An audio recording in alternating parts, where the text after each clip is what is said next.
Olá, boa noite para você.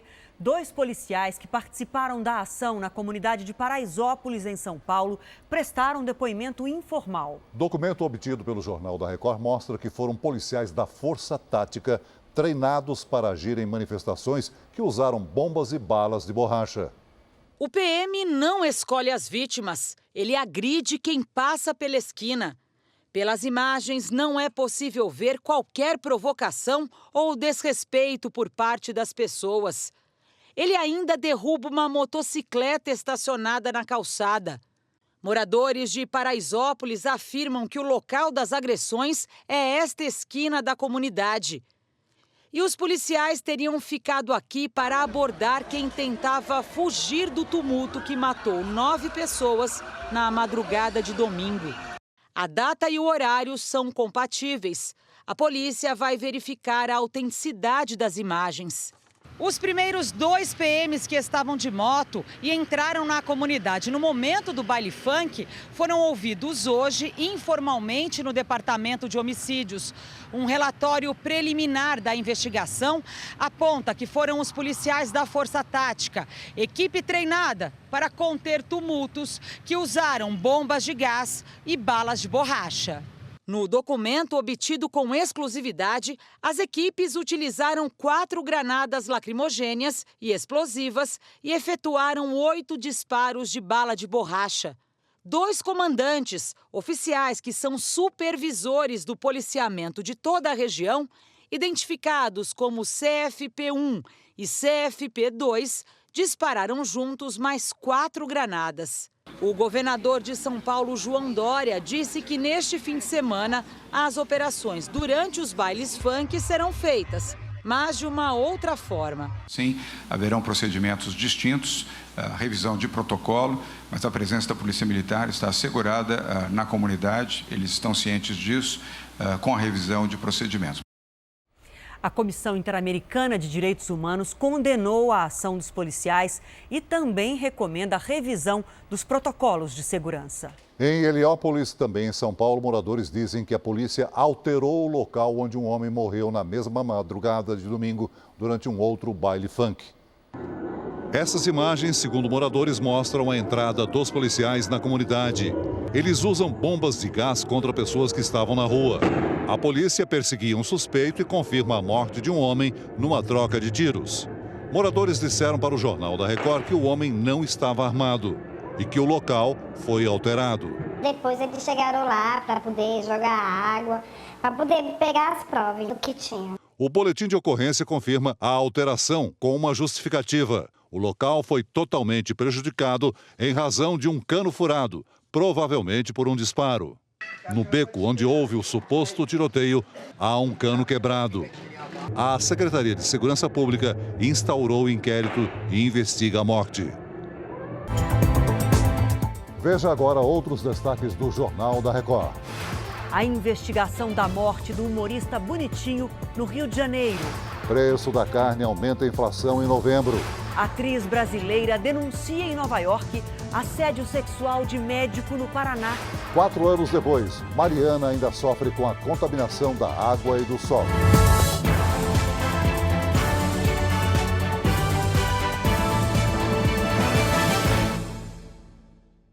Oferecimento Bradesco. Abra sua conta sem tarifa pelo app.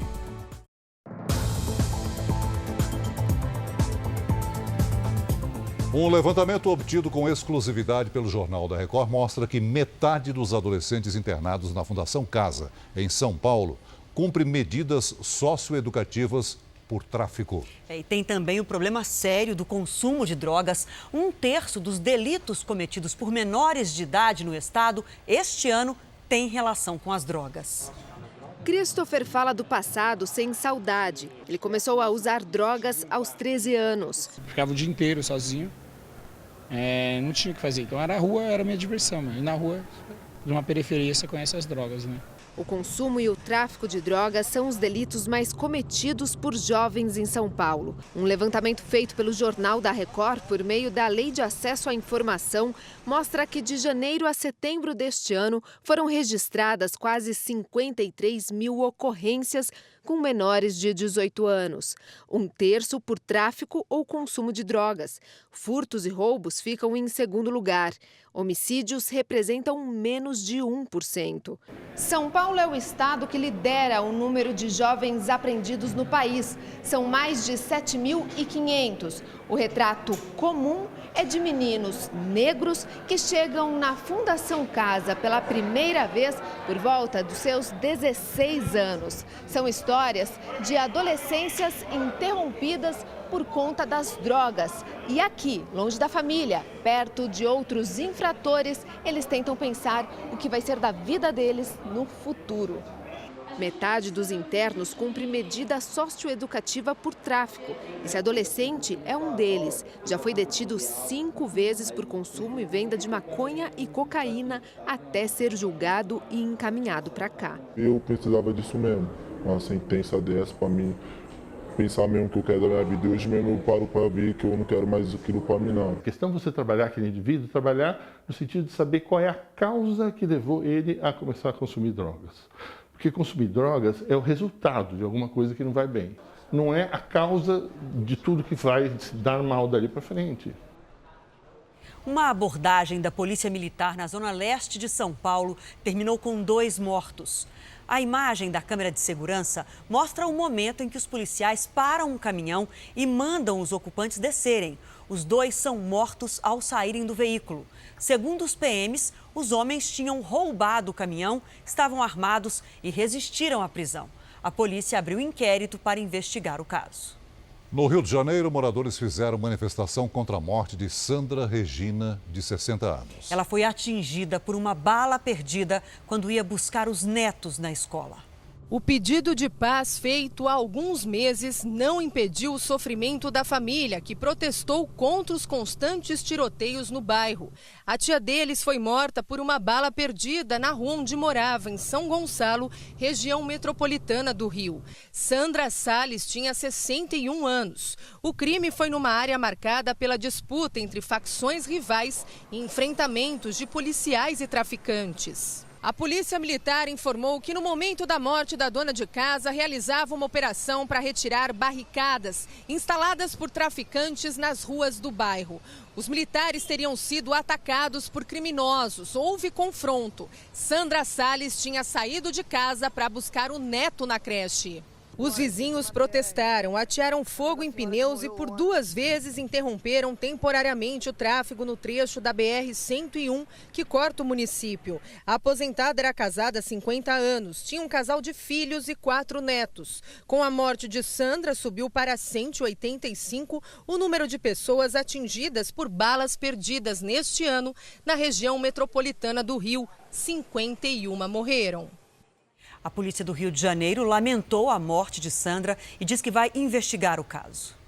O solo, a água, o ar e até o leite produzido na região afetada pelo rompimento da barragem de Mariana estão contaminados. É o que mostra uma pesquisa da Universidade Federal de Ouro Preto. Nos últimos 2 anos, o estudo analisou a cidade de Barra Longa e os distritos de Mariana, os primeiros atingidos pelo mar de lama quando a barragem de Fundão se rompeu em 2015. Segundo o levantamento, o ar tem 6 vezes mais chumbo e zinco que o limite considerado tolerável. O solo tem 17 vezes mais arsênio que o normal e quase o dobro de cromo. Na água foram encontrados arsênio, ferro, manganês, mercúrio e níquel, também em índices bem acima do limite. A alta contaminação também foi detectada no leite e nos peixes, o que justificaria o crescimento de problemas de saúde na região. Coisas na pele, uns caroços que parecem uma pereba e depois secam e voltam, e secam e voltam. A pesquisa também revelou que em alguns lugares varridos pelo mar de lama, a temperatura aumentou em até 7 graus e que a exposição ao risco cresceu com a transferência de rejeitos de minério para áreas não atingidas pelo lamaçal. Foram enterrados hoje os 4 mortos durante uma operação da PM no Morro do Dendê, zona norte do Rio. Um deles é o humorista Bonitinho, famoso nas redes sociais. Na despedida, os amigos buscavam conforto. Na camiseta, o bordão que transformou Diego de Farias Pinto em um fenômeno da internet. Sempre passando aquela energia positiva e alegrando todos nós que conviveu com ele e pessoas de longe também. Os 2 empresários que estavam com Bonitinho na saída do baile funk também foram lembrados. O pior dia da minha vida, desde quando eu nasci, 3 amigos que estavam no propósito de ajudar muitas pessoas. O humorista e os 2 empresários foram velados juntos a pedido da família. Eles eram inseparáveis. Um dos últimos projetos dos 3 foi um canal na internet com vídeos de Bonitinho. Num dos vídeos, Bonitinho aparece com a funkeira Jojo. Se eu te dou R$3, você tem que me devolver o quanto de troco? 12. Hoje, Jojo foi se despedir. Pelo menos 19 tiros atingiram o carro onde Bonitinho e os empresários estavam. O laudo preliminar da perícia apontou que eles foram mortos com disparos a curta distância. Peritos também afirmaram que não houve disparos de dentro para fora do carro. Um amigo que acompanhava o grupo de moto também morreu. Isso aí não pode ficar impune, não. Porque eles estavam trabalhando. O R7.com tem um perfil do humorista Bonitinho. Em pouco tempo, ele se tornou uma celebridade na internet. Um homem matou 3 pessoas numa base militar na Flórida, nos Estados Unidos. Outras 7 ficaram feridas. O atirador era um saudita, aluno de aviação da Escola da Marinha Americana em Pensacola. Ele foi morto após ser atingido por um policial. Ainda não se sabe a motivação do ataque. A polícia não descarta terrorismo. Como ele era estrangeiro, o FBI vai assumir as investigações. O presidente Donald Trump disse que recebeu uma ligação do príncipe da Arábia Saudita que colocou a própria polícia à disposição dos americanos. E um jovem imigrante ilegal da Guatemala passou mal por horas na cela sem ser atendido e acabou morto. Carlos Hernandes Vasquez, de 16 anos, da Guatemala, foi detido pela patrulha da fronteira americana em maio. Na triagem, foi diagnosticado com gripe e febre alta. Ele foi medicado e deveria ser levado de volta ao ambulatório caso piorasse, o que não aconteceu. Dias depois, uma câmera de segurança flagrou o garoto passando mal dentro do centro de detenção. Ele foi se arrastando para o banheiro da cela, onde morreu. 4 horas depois, um colega que estava dormindo no mesmo local o encontrou e chamou os agentes. O vídeo foi publicado agora por um serviço de jornalismo sem fins lucrativos. A investigação sobre o caso foi reaberta. Carlos Hernandes é o 6º imigrante com menos de 18 anos que morreu sob custódia federal desde 2017.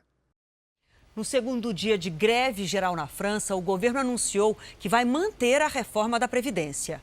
O primeiro-ministro da França afirmou que a mudança será gradual e que os detalhes serão divulgados na semana que vem. Segundo ele, os franceses terão de trabalhar mais tempo, como já acontece em outros países. A paralisação contra a reforma afeta principalmente os serviços de transporte. A greve deve seguir até segunda-feira.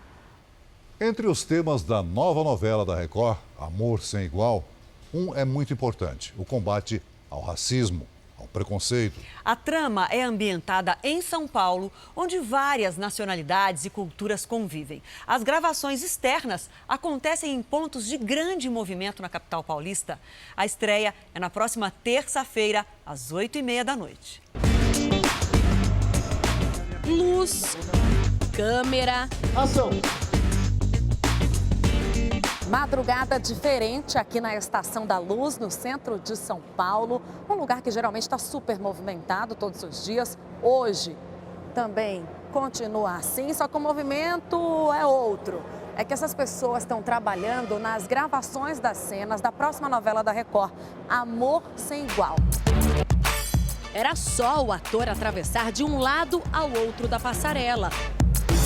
Mas a primeira cena da noite teve que ser regravada várias vezes até dar certo. Do lado de fora da estação, outro importante importante personagem se concentra antes de gravar. Guilherme Delorto vai interpretar Pedro Antônio, filho de Oxente, personagem de Hernani Moraes. Eu gosto muito da energia dele, ele traz sempre muita coisa que alimenta o personagem. Quando eu soube que ia ser filho dele, eu já amei. O Guilherme está ali dentro, já se preparando, porque é uma cena com mais adrenalina. Cena rodando. Confusão no meio da rua. Rafael faz um nazi-skin, que promove a ideologia ultranacionalista do nazismo e o ideal de supremacia de raça. A gente passa, nesse tipo de cena, uma realidade que, infelizmente, o Brasil apresenta em todos os estados. Essa coisa do preconceito de raça, de cor, de gênero. Este sociólogo que discute o assunto com alunos em sala de aula acredita que, ao mostrar um tema assim, a novela ajuda a educar. Há um preconceito que é bastante velado e muitas vezes é explícito nessas práticas violentas. A novela é assinada por Cristiane Friedman e conta a história de amor de Angélica, que ganha a vida como prostituta, e Miguel, rico agricultor do interior paulista. A estreia é dia 10, próxima terça-feira, às 8h30 da noite. Agora sim eu tô oferecendo. Tá feito o convite, então, e o R7.com tem uma reportagem sobre a importância de discutir nas novelas temas como as agressões racistas. É só acessar r7.com/amor sem igual. Veja a seguir, a ambientalista Greta Thunberg chega a Madrid para a Conferência do Clima. E ainda nesta edição, uma reportagem exclusiva. Ex-pacientes denunciam pediatra de Umuarama, no interior do Paraná, por abuso sexual.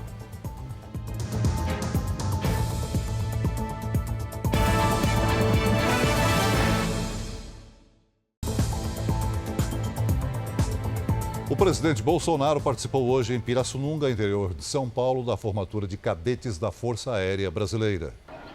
Na chegada à Academia da Força Aérea, o presidente foi recebido com honras militares e passou a tropa em revista. Aplaudido pelos parentes dos cadetes, ele foi até o público.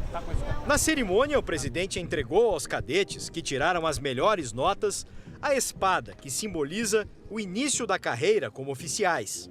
No discurso, o presidente Jair Bolsonaro praticamente não falou de política.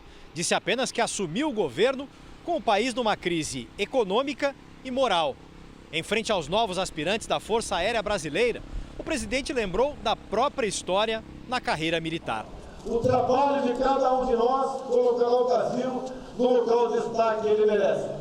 Jovens aspirantes, juntamente com seus familiares, sejam felizes. Honrem o que aqui aprenderam, bem como sua família e sua pátria, que nós seremos felizes. O final da cerimônia foi sob chuva forte e o presidente participou da comemoração dos novos aspirantes.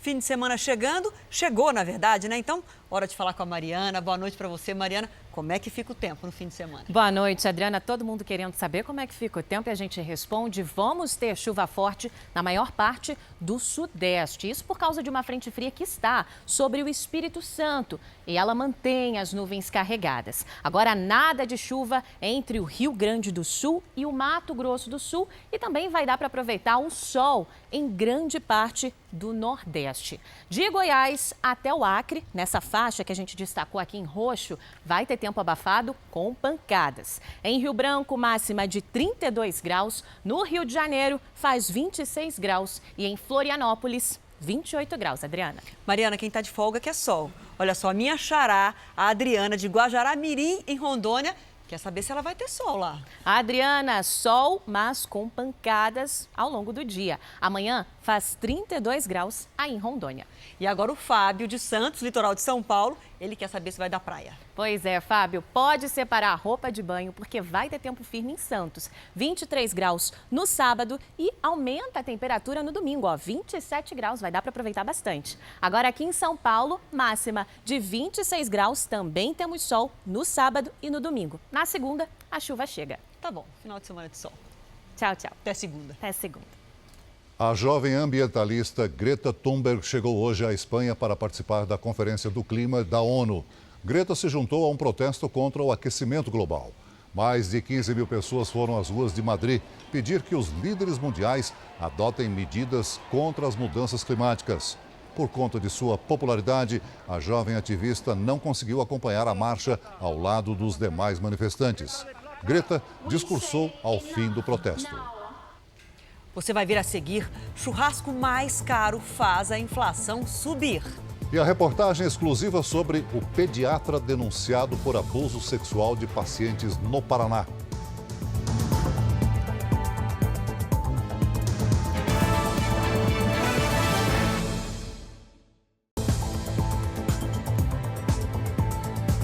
A inflação de novembro foi a maior registrada para o mês desde 2015.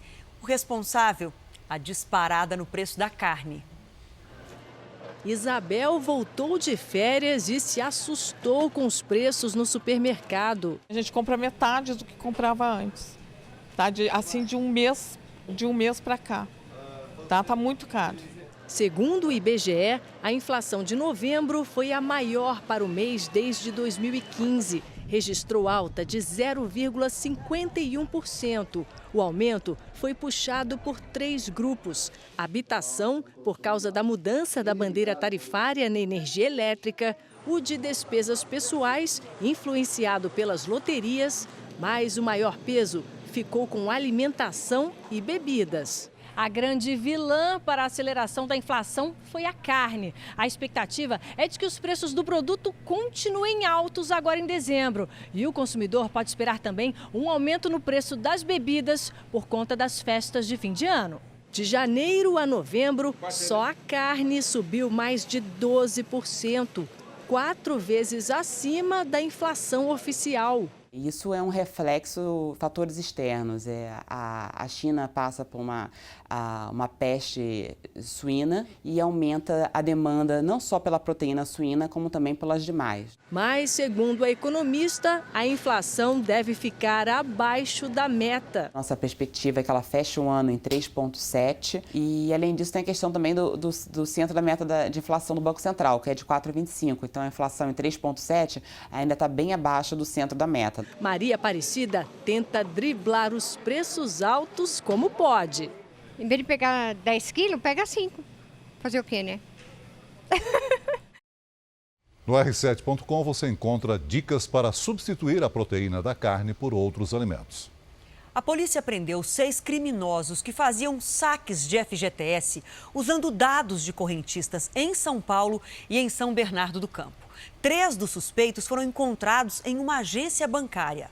Eles foram rendidos por policiais quando sacavam dinheiro.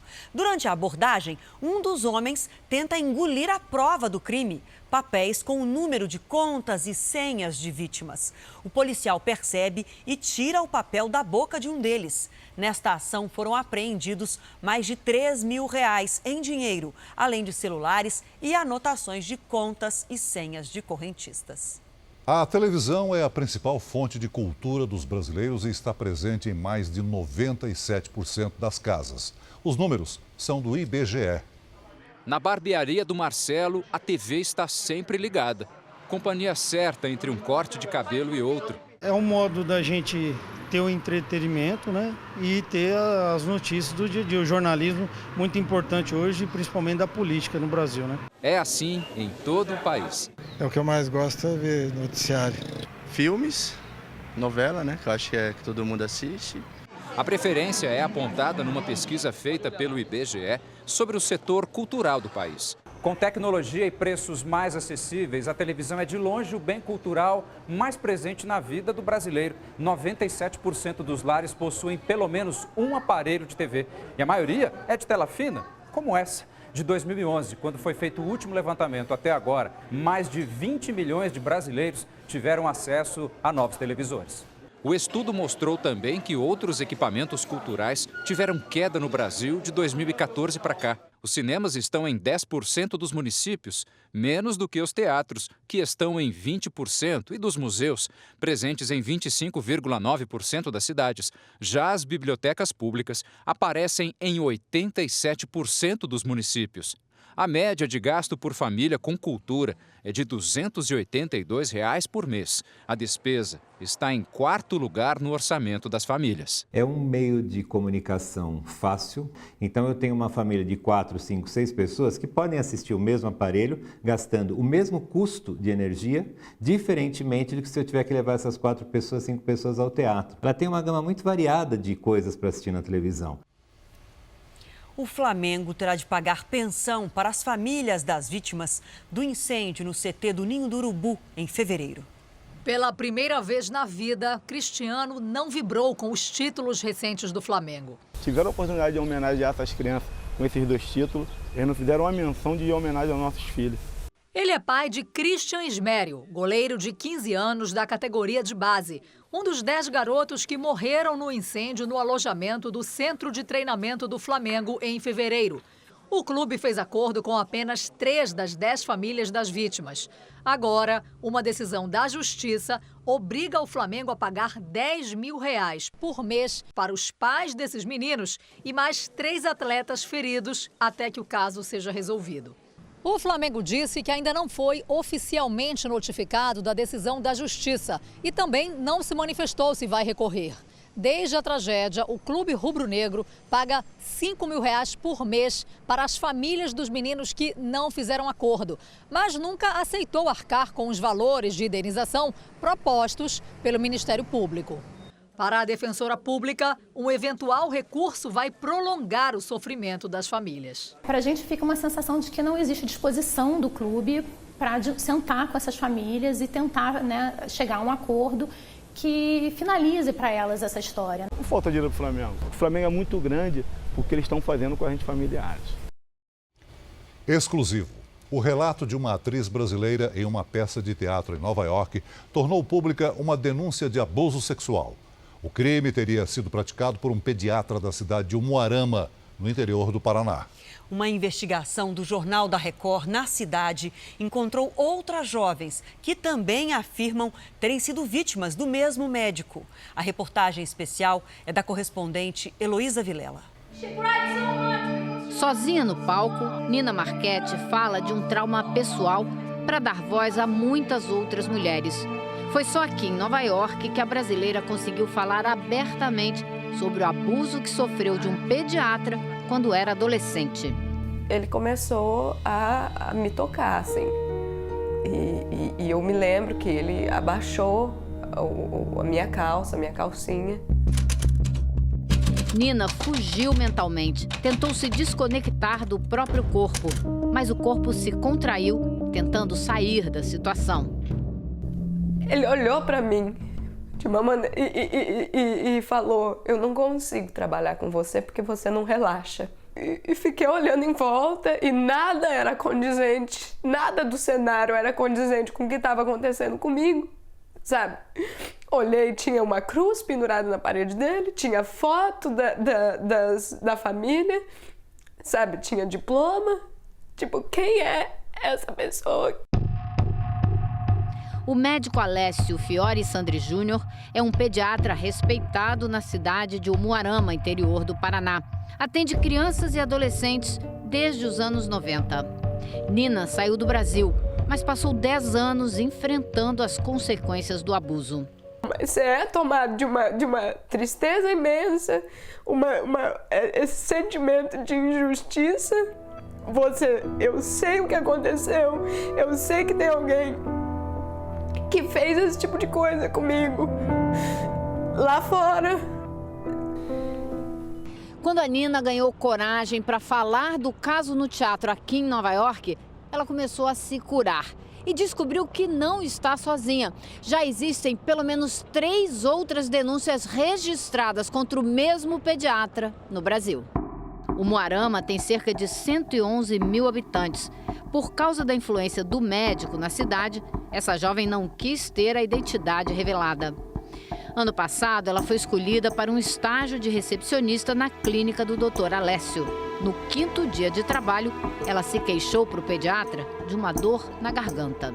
E ele pediu para mim erguer a blusa para ele ouvir meu coração, uma coisa que eu achei meio estranha, na verdade. Depois pediu para mim me deitar na maca. E nisso, muito ligeiro e disfarçadamente, ele foi abaixando a minha calça e conseguiu colocar a mão por dentro da minha calcinha. A jovem lembra de uma conversa do médico horas antes. Ele começou a falar da filha dele, que a filha dele tinha um corpo muito bonito e mostrou uma foto dela nua, como se fosse algo normal, que não é, na verdade. O abuso contra a estagiária foi denunciado na Delegacia da Mulher em 10 de outubro de 2018. Um ano antes, outro boletim de ocorrência contra o mesmo pediatra havia sido registrado por uma adolescente de 13 anos. Mas a polícia não associou os dois casos. A menina que fez a denúncia em 2017 conta que ficou sozinha no consultório atendendo a um pedido do pediatra. Eu achei que ele ia para dar um beijo na bochecha e acabou acertando no cantinho da boca. Aí depois ele segurou a minha cintura e me deu um selinho. Assim que a família registrou o boletim de ocorrência, a mulher do médico entrou em contato. A esposa dele, dizendo-se muito abalada, muito constrangida, olha, não faça isso com minha família, você vai destruir a nossa família. E aí eu expliquei para ela, eu falei assim, mas você está se fazendo de vítima, mas que a vítima é minha filha. A mãe da menina chama a atenção para o comportamento do Dr. Alessio durante a consulta, mesmo na presença de um adulto. Na mínima distração da mãe, ele passa a mão, ele coloca a mão para dentro da calcinha ali e passa a mão na criança. E aí a criança está ali dentro do consultório com a mãe, né, com um médico ali de confiança. Então a criança às vezes nem percebe. O caso da adolescente é o único em que o Dr. Alessio Fiore Sandri Júnior já virou réu. Ele responde por estupro de vulnerável, já que a menina tinha menos de 14 anos. Por 2 anos, o inquérito ficou parado no Ministério Público de Umuarama. Só foi enviado para o juiz quando a nossa equipe começou a investigar as denúncias na cidade. O Dr. Alessio não quis gravar entrevista e disse que o caso está nas mãos da Justiça. A denúncia mais antiga de que se tem registro contra o pediatra é de 1995, de madrugada, dentro de um hospital. E eu estava meio desacordada, eu não estava entendendo o motivo de tais exames, porque ele tocou no meu seio, ele tocou nas minhas partes íntimas. Aí eu assustei e acabei levantando, foi aí que ele saiu do quarto. Ela tomou a decisão de fazer um boletim de ocorrência no mês passado, quando soube dos outros casos. Para poder juntar como prova, já que o meu está prescrito, né? Quem denuncia o Dr. Alessio quer encorajar outras possíveis vítimas do médico a procurarem a justiça. O meu foi em 95, né? É possível que exista uma grande quantidade de vítimas. Só quem passou por isso sabe onde dói. E eu quero muito que essas pessoas saibam que elas não estão sozinhas. O núcleo investigativo do jornalismo da Record TV procurou mais uma vez o pediatra e ele não quis gravar entrevista. A defesa nega que o médico tenha praticado os atos. O promotor responsável pelo caso está em licença. E o promotor substituto não vai se manifestar porque o caso está em segredo de justiça. A delegada que registrou o boletim de ocorrência também não quis comentar a denúncia. O Jornal da Record termina aqui. A edição de hoje, na íntegra, é também colocada à disposição na versão Play Plus e em todas as nossas plataformas digitais. E à 00:30 tem mais Jornal da Record com o Sérgio Aguiar. Fique agora com a novela Topíssima. A gente volta a se encontrar na segunda-feira. Bom fim de semana.